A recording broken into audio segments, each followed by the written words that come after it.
Hi there, this is Heather, Shutterbug 101. Today we'll be going over the Panasonic S5 and its kit lens, the 20 to 60 millimeter lens. Let's get started.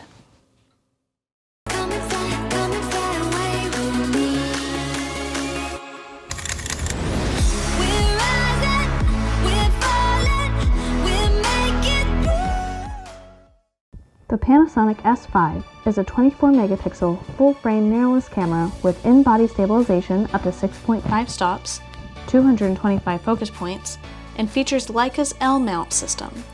It has a fully articulating touch LCD screen, has a continuous drive of 7 frames per second and a 6K burst mode up to 60 frames per second, and has dual SD card slots, one for UHS 1 and one for UHS 2. This camera has 4K video up to 60 frames, has a microphone and headphone port, and is environmentally sealed. Today we're going over the doors, buttons, and menus to help you feel a little bit more comfortable with this camera. So the S5 is going to be very similar to the S1 walkthrough that I did, as it does have a very similar overlay. The same menus really. They just made this body a lot more compact, which is what the S1 should have been in the first place, and decided to put it toward the S5. So I think this is going to be a really great camera for those that look into it. As you can see from the pictures, the sharpness is pretty incredible, even with the 20 to 60 kit lens. Now this lens is not your typical Panasonic mount, so it's something to keep in mind if you are looking for lenses for this camera. Don't just look up Panasonic 50 millimeter lens, because there's a high chance you're going to pull up a micro four thirds sensor, as this is a full frame sensor. What we're dealing with is actually the L mount lens, which is the same mount for the full frame Leicas. So it is something to keep in mind when you do have this camera, is not only are you investing in this high-end body, you're also investing in high-end glass.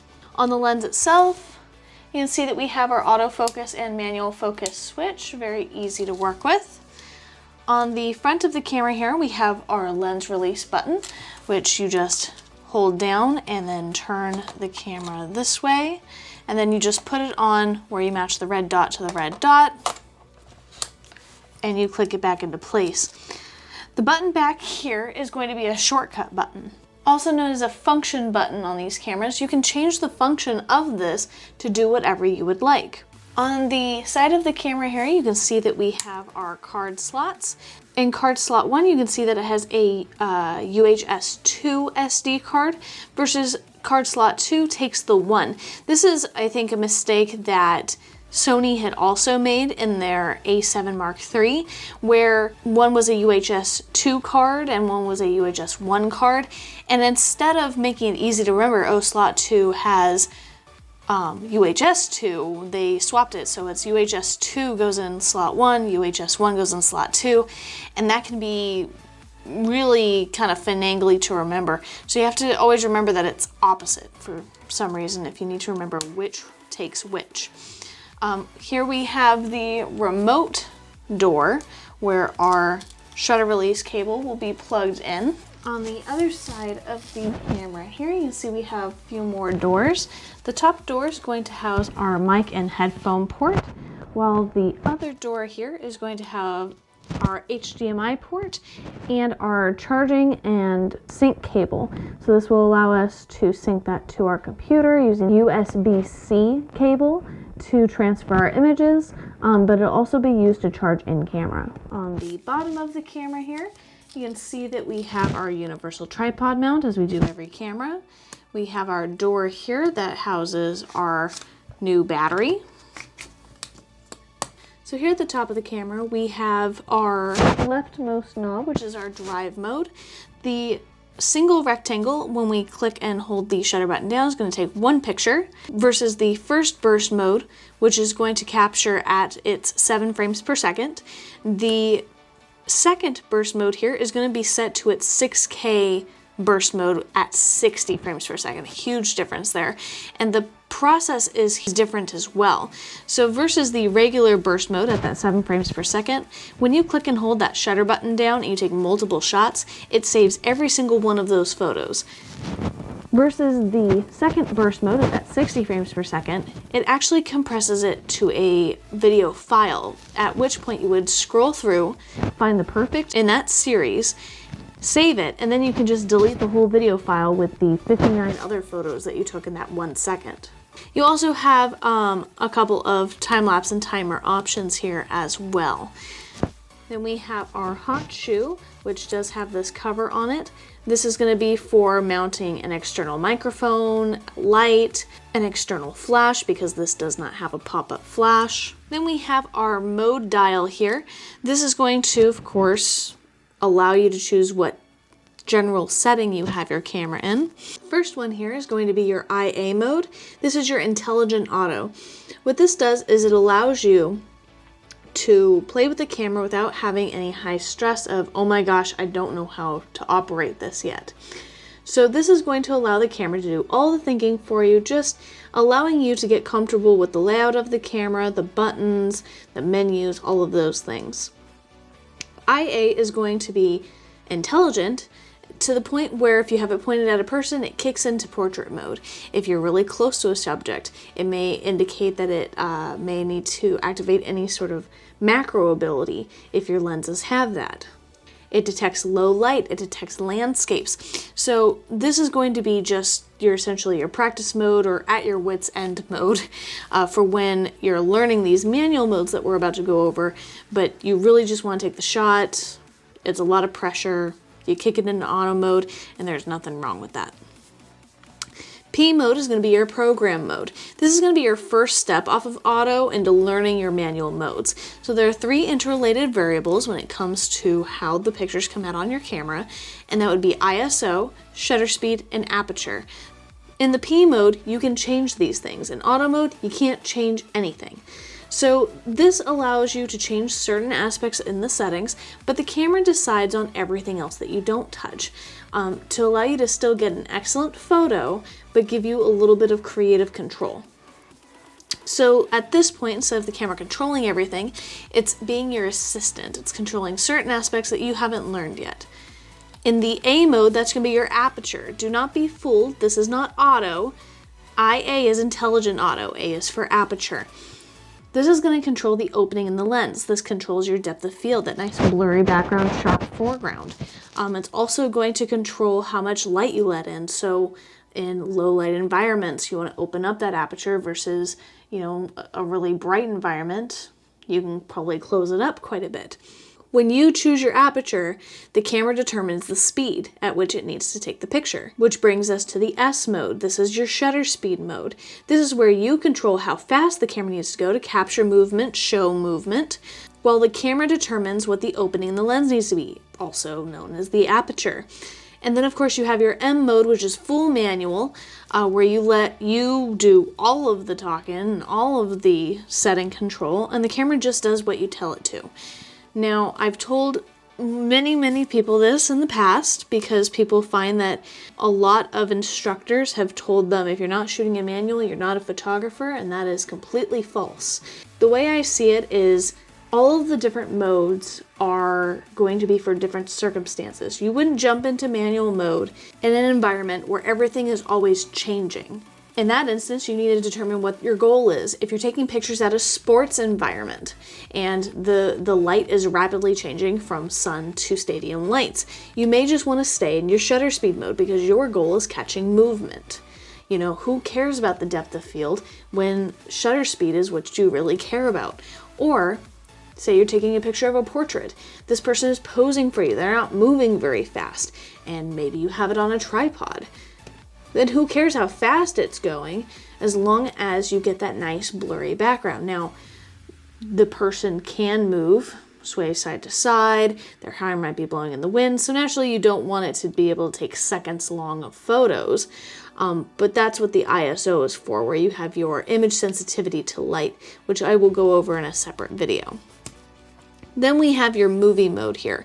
Now, this mode is made for video, but you can do video in any of your other modes, your manual mode, your S mode, your A mode, your P mode, even your auto mode. You don't have to switch all the way over to your movie mode to record a video. All you have to do is hit this record button once to start recording, hit it again to stop recording. Fairly simple. The reason why they have this mode specifically, even though you can do video in any of these other modes, is it brings up more options in the menu and gives you more specific video control than the picture modes do. So that's something to keep in mind. The S and Q is going to be your slow and quick mode. This is for slow motion or fast motion video. And then you have your custom modes here, C1, C2, C3. These are very similar to the function mode, the function buttons that we'll find around this camera. These are going to be savable modes for, say, you're shooting in a studio environment where the lighting never changes. You find the perfect settings and you decide to go for a hike. And then you change your settings around or try these different modes. But when you come back to the studio and you want to capture more, you can just put it into one of your custom modes and you're good to go. And you can do all of that from the menu, which we will go over last. And for the rest of the video, we're going to continue on in the P mode because that will actually show us our whole menu options versus on auto, it does limit us to what we can change and what is available to look at. We have our on and off switch here, of course. We've already gone over the big red button for video. This is one of our adjustment knobs here. So is this. WB is for white balance, so it's going to be a shortcut to change your white balance. It's the temperature of light from cool to warm. You have your ISO, again, that's your sensitivity to light. The lower the number, the less sensitive it is, which is perfect for middle of the day shooting, versus a high number is going to be more sensitive to light, which means that in a dark restaurant or late at night and you have motion going on, you're not doing a long exposure on a tripod, you can hike up that number to make it a faster shutter speed for you. And then we have your exposure here, which when you adjust this, it's going to allow you to make your picture a little bit brighter, a little bit darker before you take it, to color correct when it comes to a true white or a true black subject, when the camera can actually make that gray depending on its metering. So it's just allowing you to adjust that lighting situation by a little bit to get the detail and shading exactly the way that it should be. Going to the back of the camera here, you can see that we have our playback button to view pictures that we've already taken. We have the live viewfinder button, which when we hit this is going to immediately go to the screen. We do have a sensor here that's made to be tripped. When you bring your eye up to the screen, it's supposed to turn that screen off. So that is set directly to the screen. It turns that sensor off. We hit it one more time, it puts it back to auto. So we just go ahead and we can trip that viewfinder when we would like it to. We do on the side of the viewfinder have the diopter. This is to adjust so this view through the viewfinder is sharp for your eyes. Now those that wear glasses, naturally I don't wear glasses, so our eyesight's different. This is to help you. So this switch here is going to control how the camera autofocuses. As you can see on the top of the dial here, we have an S, we have a C, we have an MF. The S is going to be, for single autofocus. This is to tell the camera that you're taking a picture of a still subject, and when you focus in, it's going to focus and lock on. When you have the C, that's continuous autofocus. That allows the camera to continually focus looking for movement in the frame as your subject moves. And then of course we have MF, which is manual focus, very similar to the switch on the lens. It's going to allow you to manually focus your image versus it being on autofocus. And of course here we have our auto, this button is going to be our shortcut to our autofocus mode, or area I should say, where it'll allow you to pick your area of focus. Now I like the one area because I can be very specific with my focus, but you can do larger areas, you can do face eye detection when it comes to taking pictures of people. We have our joystick here, which does allow us to move around this focus point, just as my finger would as well due to that touch screen. We have our back button autofocus, where we can focus with this back button here. The Q is going to be our quick menu, allowing us to change multiple things on this screen here. So we can change anything from the photo style, which is going to change how the colors are depicted. Standard is what I like to keep it in, but you can put it in vivid, natural, black and white. You have your white balance. Again, we do have a shortcut for that on the top. ISO, your sensitivity to light. The shortcut button to white balance is right next to that. Then we can adjust contrast, highlights, shadows, all there on the screen before we take the shot. Saturation, sharpness, noise reduction. Again, your drive mode, which is controlled by this dial here. Your aspect ratio, 3:2:4:3 is going to be the most common. And you can change your flash modes as well when you have an add-on flash up at the top. Now, these options are all changeable in the menu, which again we're going to go over last. For example, because we have the drive dial, we don't exactly need that drive option down there. So we can change that option to be whatever we would like it to be. Also, your universal escape button. If you ever say stuck in the menu, you need to get out, your shutter button halfway down is going to get you right back into shooting mode. I believe you can also program, if you hit right, up, down, on your directional pad, 2 shortcuts as well, if I'm not mistaken. Then we have another adjustment option here. We have the back button or trash can button if you're viewing pictures. We have the display button, which does change the display on the screen. Now, I have to say, me personally, I'm not a fan of this menu.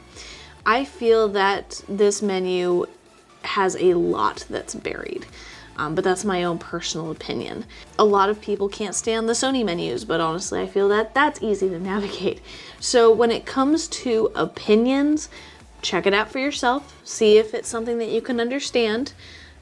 In the end, there should be very little that you're ever going into your menu for because of all of the customization you can put outside the camera.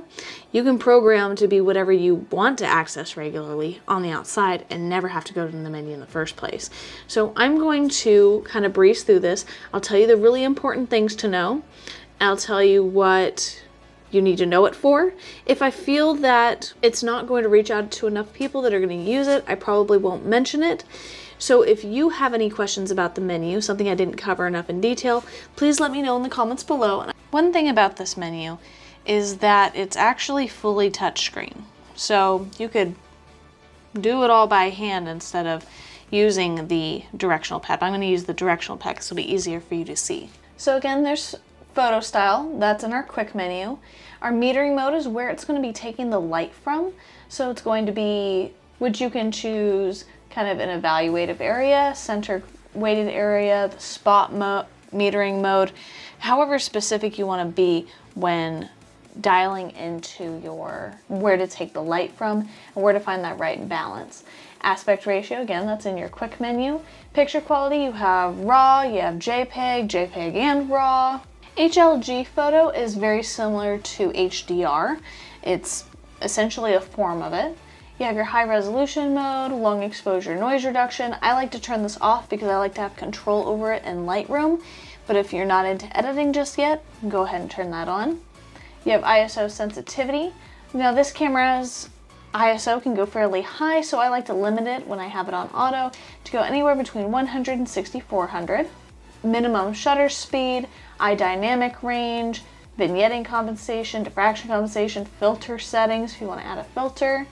Your focus modes here, your autofocus custom settings, your autofocus assist light. There's an LED light at the front of this camera to help the camera find focus when there's lack of detail or too dark. Focus peaking, so when you have your camera set onto manual focus and you manually focus that ring, it's going to highlight an area to show you that's the area in focus. One area autofocus moving speed, so if you have it on the one area and you click to another spot using the touch screen, how fast it will change focus for you. All your different flash modes, which again are only usable with a on-camera flash, as this doesn't have one built in. Your flash 2, which allows you to do wireless communication. You have an other menu here, so you can control bracketing. Silent mode, which even though it is silent when taking the photo, this does disable quite a few features, so keep that in mind. If you find that you're missing features that you can't activate, check to see if it's in silent mode. Your image stabilizer, if you'd like to turn that on or off. Typically you would turn that off when your camera is on a tripod, as the tripod is now doing the stabilizing. You have your burst shot settings, the ones on your dial here, 1 and 2. Your shutter type, you have manual, you have electronic, or you have auto. Shutter delay, teleconverter, time-lapse animation, live view composite, self-timer, your 6K and 4K video, which again is tied to your second drive mode here. It has 6K video out of the box. Your post-focus mode, which will allow you to take a picture where it takes several frames and you can pick where you wanted the focus point to be after the shot. Multiple exposures, if you wanted to get a little creative there. And then we have our next tab, which is going to be our video tab. Now, I'm not going to go over this too much. I'm going to breeze through this because, as you may notice, it's very similar to your photo taking menu rather than your video. It has your photo style, has metering, has eye dynamic range, has all these settings here, has your general settings with the image area of the video. This does have full, it does not have to crop. Choosing your video quality, 4K, HD, how many frames, your record file format, luminance level, continuous autofocus. You can change all of these in here. You can have the record level display up when in your video mode, your wind noise canceller, the mic socket, sound output, and headphone volume, as well as your stabilizer as well. The third tab, our little gear here, are going to be our general settings. So we have photo style settings, ISO increments. You know, this is going to be a lot of custom stuff that you may not find yourself in very often. You want to keep your color space on sRGB mode, your exposure compensation reset, auto exposure, different focus, and shutter priorities if you'd rather take the picture even though it's not in focus, or if you want it to focus no matter what before it takes the picture. Autofocus, auto exposure lock hold if you want to turn that on. Autofocus, manual focus assist. Focus ring lock if you want to lock that ring. Show and hide autofocus mode, again that's tied to this ring here. You have your pinpoint autofocus settings, shutter autofocus, half press shutter, I would keep that off. Quick autofocus, eye sensor autofocus. Quick menu settings, touch settings, your function button set. So all of your function buttons, you can set those here. All of your custom modes and custom operations, you can change all of these through the little gear. Your auto review, how long you want it to be on, the histogram, photo grid, night mode, your live viewfinder monitor display set. It's all kind of physical things about the camera and details in the settings itself. So a lot of these you're really not going to use. There is a monochrome live view in case you want to see more of those values between black and white. Zebra pattern.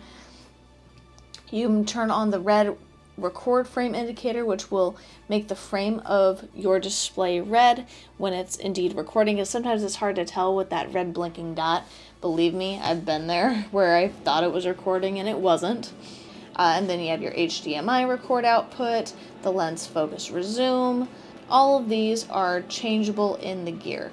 Then we have your wrench, which is going to be settings in the camera like your date and time, card format. Now, the reason that formatting your card is really important, and I talk about this on every video because it's important, is when you accidentally find format, you figure out that it permanently deletes all your images. The reason that you would ever want to do that is because it keeps your card safe if you reuse it. So if you're the type of person that instead of going out and buying a new card for every event that you take pictures at, that you back up your pictures to your computer, you make sure they're backed up to your computer, and you want to reuse it, instead of going down here and using the trash can button, deleting everything, what you want to do is you want to format your card. Because rather than the trash can, which just deletes the visible file and not the data, formatting the card will permanently delete all data off of the card and allow it to be overwritable without damaging future images. When you just keep the background data on there and allow it to be overwritten, that can eventually lead to corruption in your card. It can lead to your card locking you out from your future memories. So for the sake of your future memories, make sure that every now and then format your card when you've made sure that you've backed up your images to your computer. You have your double card slot function, what you want each slot to do, folder and file settings, file number reset, copyright information. You have settings for your monitor and display, how bright you want it, the eye sensor, in and out, so if you want the beep to be turned on or off when it comes to using the shutter button, your headphone volume, your Wi-Fi to transfer from your camera to your phone or smart device, Bluetooth, USB, TV connection if you want to do a slideshow with that HDMI cable, wireless connection light, save to custom mode, load custom modes, custom mode settings, and then you also have reset down here. So if you are playing with your camera and you do something really funky and you have no idea what you did or how to change it back, you can always go in here and go to reset. And that's going to reset all your settings to how you purchased the camera and hopefully fix your issue.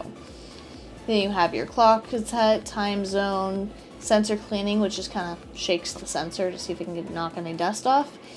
You have your firmware version to see if you need a firmware update, online manual, approved regulations.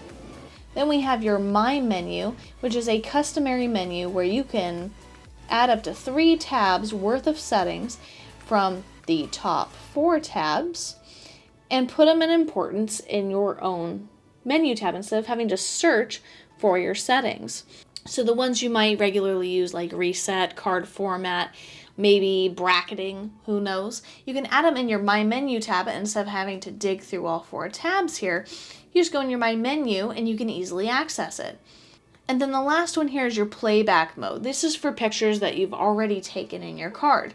So you can do a slideshow, you can rotate them, you can do some processing, so you can do raw processing, 4K, 6K, 4K photo bulk saving, which is, by the way, pretty groundbreaking considering that their older cameras don't have this. This is for when you take a 6K or 4K burst of photos, and you know how I was saying how you can pick one picture out, save it, and then delete the rest? Well, what happens if you like all of those photos? You want to go through them the old-fashioned way. You can do photo bulk saving, and it's going to save all of them for you. You don't have to go through one by one. You don't have to go through one by one. You can also have your time-lapse video and process that, or your stop-motion video. You can also protect and rate your images. You can resize, rotate, and divide your videos. And you can also adjust your delete confirmation if you want it to be highlighted first, or however you want to do that. Other than that, that pretty much sums up the Panasonic S5. If you guys have any questions about this camera, something I didn't cover maybe, please leave me a comment below and I will make sure that I get back to you. If you want me to do a different walkthrough from a camera that you have, again, please let me know in the comments and I'll be sure to add it to my list. And until next time, keep your eye out for inspiration, Shutterbugs. Bye!